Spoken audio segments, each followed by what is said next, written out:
sahabat nguping, gue Maya Yuniar. Ini adalah podcast pertama gue masih dari Zone Mer Official. Selama 20 menit ke depan, gue bakalan ngebahas tentang wanita selalu benar dan laki selalu salah. Terus gue juga kedatangan tamu nih, yaitu cowok, udah gitu ganteng, lawyer. Jadi gak usah lama lagi, coba kita panggil Bang Putra. Halo Bang, halo, apa kabar? Kabar baik, gimana? Gimana Bang? Lagi sibuk apa? Oh, sibuk? Sibuk seperti biasa, kegiatan sibuk kerja, urusin kantor, urusin perkara, urusin permasalahan orang. Oh, oke. Nah, untuk pandemi kayak gini ya Bang, gimana sih? Apanya nih yang gimana? Untuk kantor pengacara sendiri, ngaruh nggak sih gitu kayak apa sih? Yang lain kan kayak bisnis-bisnis lain itu sampai anjlok banget gitu loh. Oke. Untuk yang pertama, yang gue jelasin di sini ya, kita awal pandemi kapan? Awal pandemi kurang lebih Desember. Desember ya? Ya kan, Desember. Puncak-puncaknya di Indonesia bulan Maret. Betul. Oke. Dari bulan Maret sampai dengan di bulan Mei kurang lebih, itu kantor gua kita bisa sebut ada penurunan. Penurunannya apa? Satu, kita mau meeting dengan orang sulit. Betul. Yang kedua, klien-klien itu kebanyakan bukan ngurusin perkara. Jadi? Ngurusin keluarganya, ngurusin kesehatannya. Karena mereka takut ya? Betul sekali. Dan juga yang ketiga, bisnis klien pun anjlok. Ketika bisnis klien anjlok, mereka udah nggak berpikir untuk masalah perkara atau urusan-urusan yang lain. Karena mereka fokus. Karena mereka lebih untuk menyelamatkan diri mereka sendiri ya, gitu kan? Ya, menyelamatkan bisnis sudah pasti memang harus. Tapi yang paling utama mereka menyelamatkan kesehatan dan menyelamatkan keluarga dari virus COVID-19. Iya sih, untuk pengaruh COVID sendiri sangat, mempengaruhi banget untuk semuanya sih ya. Bukan untuk pengacara aja, baik untuk aku gitu. Hampir semua aspek ya, hampir semua aspek dan semua bidang. Nah gini, Bang Putra ya, aku ngomongnya Bang Putra aja. Mau aku atau gue nih? Gue aja. Gue aja biar santai kan? Gue aja deh ya. Sahabat nguping, gue aja, gue deg-degan habisnya ganteng. Bisa aja Maya ya. Nah, ya. Gini nih, nah untuk gue sendiri kan kita mau ngebahas tentang kenapa wanita itu selalu benar dan laki itu selalu salah. Tapi jangan dijawab dulu. Nah, satu hal aku mau nanya nih. Untuk perkara masalah Bang Putra sendiri, Bang Putra ini katanya saya dengar pernah memecahkan masalah yang selebritis beberapa selebritis gitu. Itu benar nggak? Lebih tepat dengan kalimat dan atau kata menangani ya. Oh, menangani. Maaf. Ya. Salah kan sama orang hukum mah? Aduh. Lebih tepat menangani dan menghandle permasalahan terhadap personal ataupun corporate. Oh, Oke. Jadi tapi ya maksudnya yang tadi aku bilang pernah menangani. Oh ya, betul. Pernah. Gue beberapa kali pegang artis-artis juga, selebriti juga. Oke. Nah, satu hal juga ada yang mau aku tanyain. Kan ada nih ramai banget kemarin ada kasus prostitusi. Prostitusi. Bukan salah lagi. Prostitusi gitu. Kok ini hostnya jadiin grogi ya? Harusnya kayaknya gue yang grogi deh. Grogi dia aku. Nah, itu kan kenapa sih mungkin karena artis-artis public figure ya yang sehingga selalu dibawa para artis. Padahal kan banyak juga di kalangan yang biasa ya mereka melakukan seperti itu gitu. Nah, kenapa juga hanya seorang wanita di situ yang cenderung terlihat negatif dan tidak baik, padahal di situ kan ada dua pelaku ya, gitu loh. Ada laki-lakinya juga, tapi pandangan di masyarakat rata-rata selalu wanita yang kena gitu. Itu loh. Oke.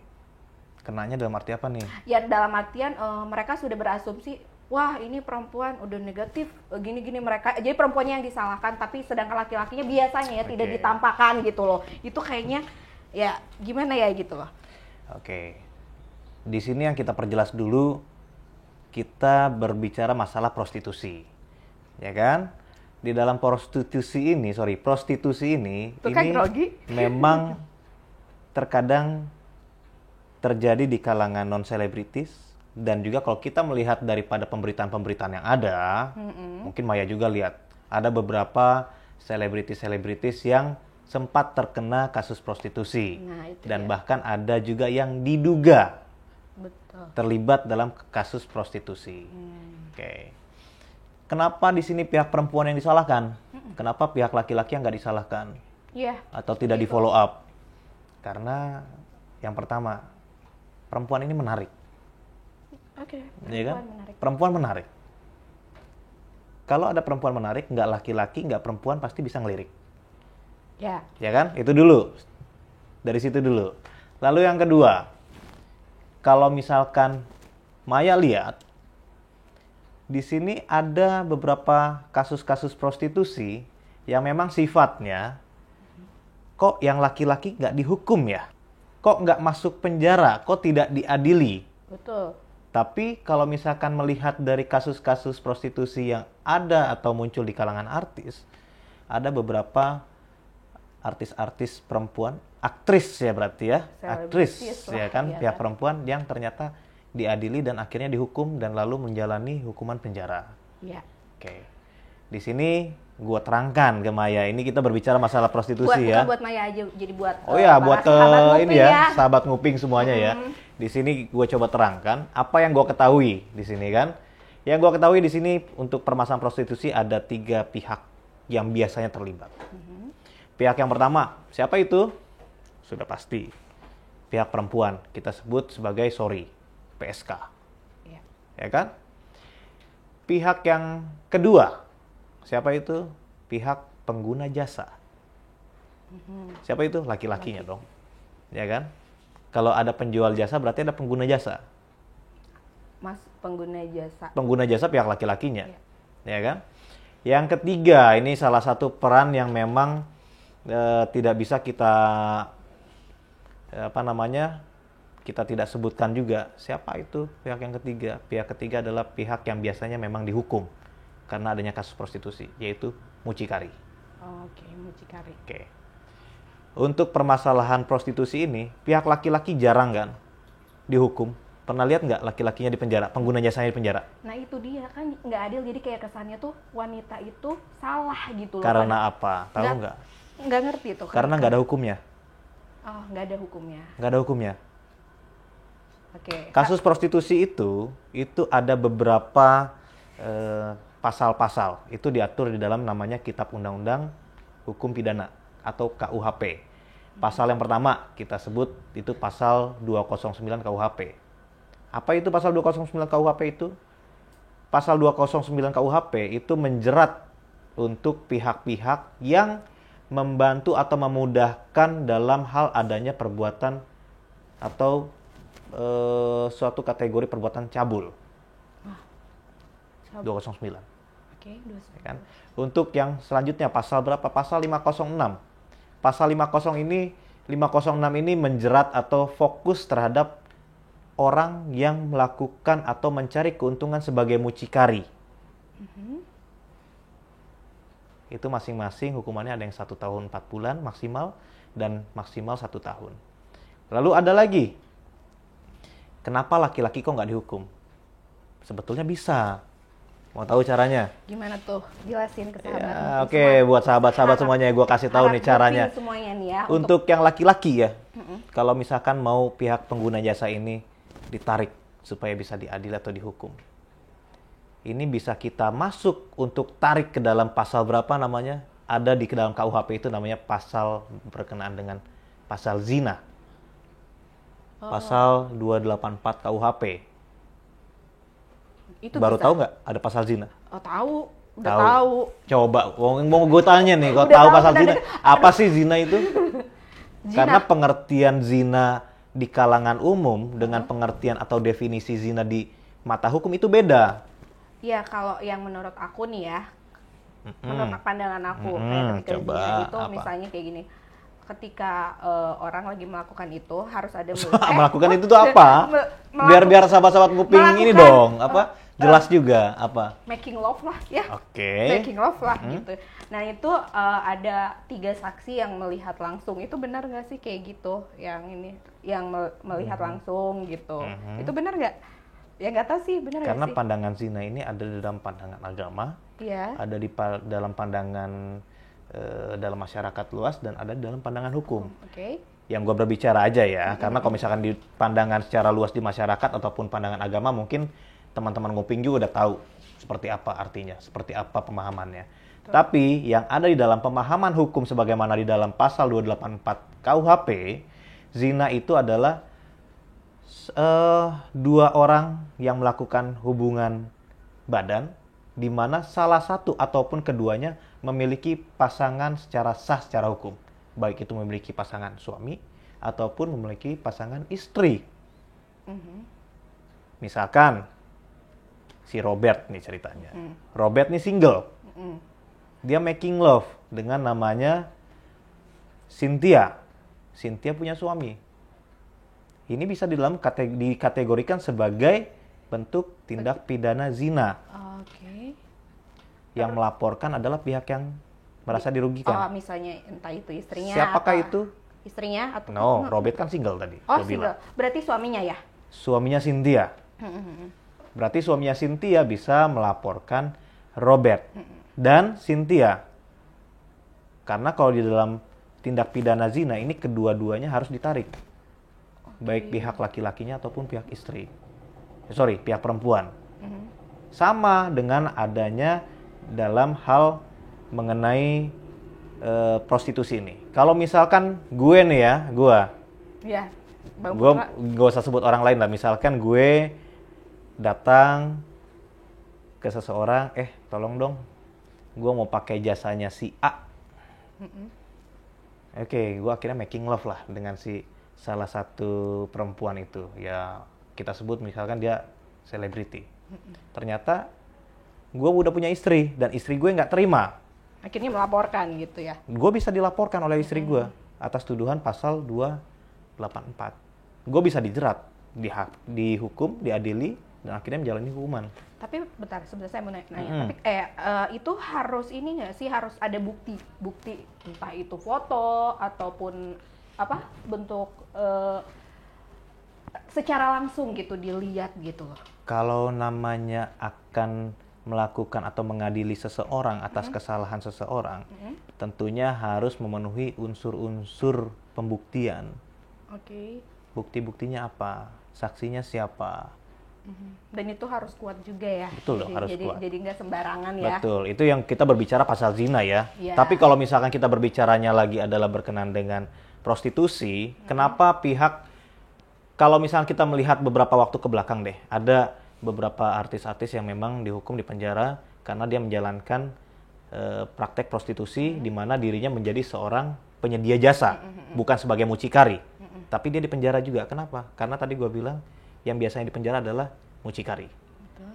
Nah, biasanya artis yang sebagai penyedia jasa dan pelaku itu dia di penjara karena apa? Karena dia tertarik atau terkait di dalam pasal 55 atau 56 KUHP. Apa sih? 55 atau 56? Apa sih? Sahabat nguping gue kasih tahu.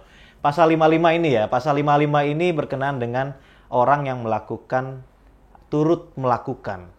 Kalau yang untuk pasal 56 itu turut membantu. Jadi ketika misalkan gue nggak usah sebut orang lain lagi, Maya. Boleh ya? Sorry ya, nggak apa-apa, Maya ya. kan Misalkan Maya. contoh ya. Gue mucikarinya. Bang Putra, tolong dong orbitin gue cari pelanggan. Lu yang minta kan? Iya. Gue mucikari, lu yang minta kan? Yang dihukum bukan cuma gue selaku mucikari, tapi lu selaku pihak yang meminta akan diadili juga. Beda halnya kalau misalnya gue yang nawarin, Mai, mau nggak? Gue ada kawan nih, ya kan? Udahlah, tarif lu berapa? 100 juta. Dia ada. Mau? Terusnya lu merasa tergoda dengan tawaran. Ya udah bang, oke lah bang, gue ambil tawarannya. Itu bisa lu lolos. Karena apa? Karena lu sebagai saksi. Oke. Nah, terus enggak gini. Itu bisa aku lolos karena Bisa. sebagai saksi tidak. Karena lu sebagai saksi ataupun sebagai korban. Okay, Kalau melihat paham. kasus-kasus ke belakang, artis-artis yang melakukan atau sebagai pelaku itu ada yang menjadi korban dan saksi, ada juga yang menjadi pihak pelaku akhirnya menjadi tersangka dan akhirnya diadili menjadi terdakwa lalu menjalani hukuman. Oh, oke. Sahabat nguping seperti gitu. itu. Sedikit banyaknya gitu loh tentang yang lagi marak ya akhir-akhir ini. Nah itu dia kan kembali lagi ke ini ya, wanita selalu benar, lelaki selalu salah. Tapi di sini di kasus prostitusi ini wanita itu salah, jadi mana benernya gitu. Nah aku tanya, setuju nggak sih kalau para lelaki yang ngomong gitu kan, wanita itu selalu bener deh, nggak ada salahnya gitu. Itu Bang Putra sendiri setuju nggak sih gitu dengan asumsi-asumsi, entah itu banyak banget lah kadang ngomong kayak gitu, perempuan mah selalu bener deh gitu kan. Itu gimana tuh tanggapannya ya? Itu biasanya itu dilontarkan baik oleh laki-laki ataupun baik oleh perempuan. Benar nggak sahabat nguping? Ini gue nih laki-laki. Kalau kita ngobrol sama perempuan, pasti perempuan, enggak pokoknya gue yang bener. Gitu ya? Atau enggak kita punya pasangan, enggak pokoknya gue yang bener. Itu biasanya kita berbicara sama perempuan. Tetapi satu yang sekarang, lu dari tadi nanya gue, terus gue mau nanya lu juga nih. Nanya apa Oke. nih, Bang?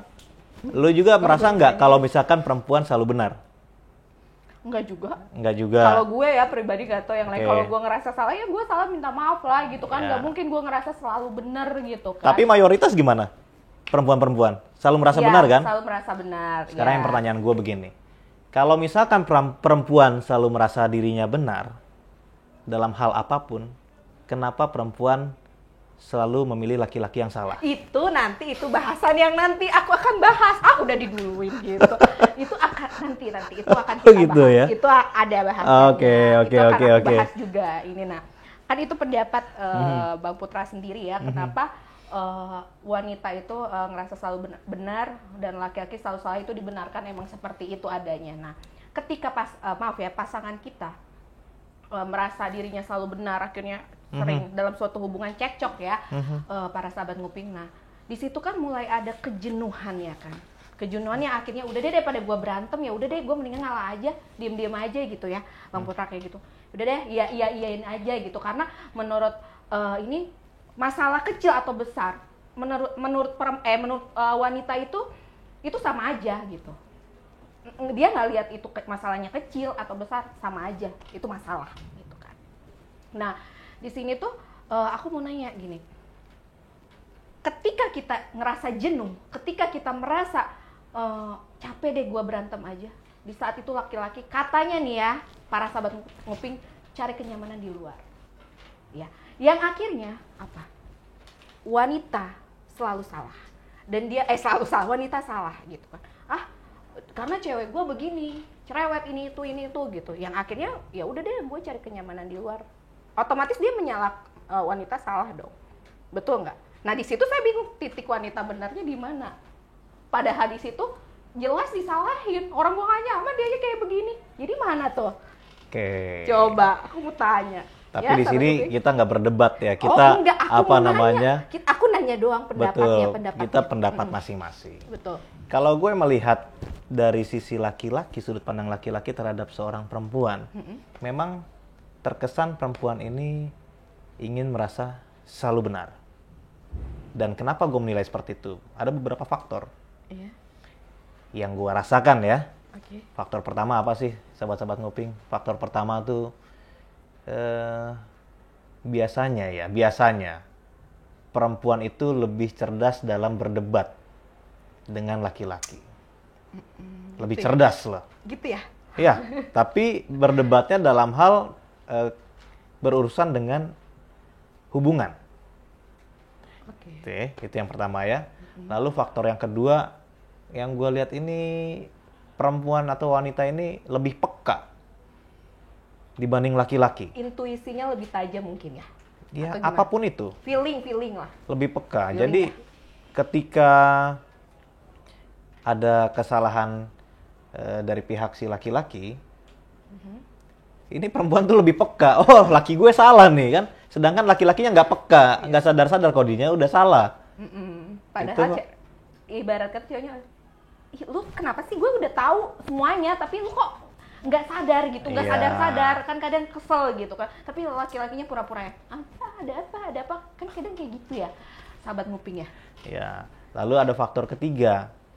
Faktor ketiga itu biasanya laki-laki itu males untuk berdebat ataupun lebih condong udahlah kita ngalah aja deh laki-laki, dibanding gue pusing dengerin ocehannya dia, dibanding gue pusing ada urusan-urusan yang lain.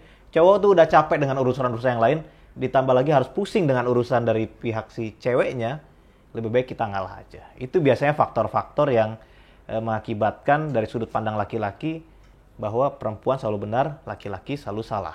Nah, itu oke, sahabat nguping semuanya itu sudah tadi sudah jelaskan dari pihak Bang Putra ini menjelaskan tentang wanita selalu benar, laki selalu salah.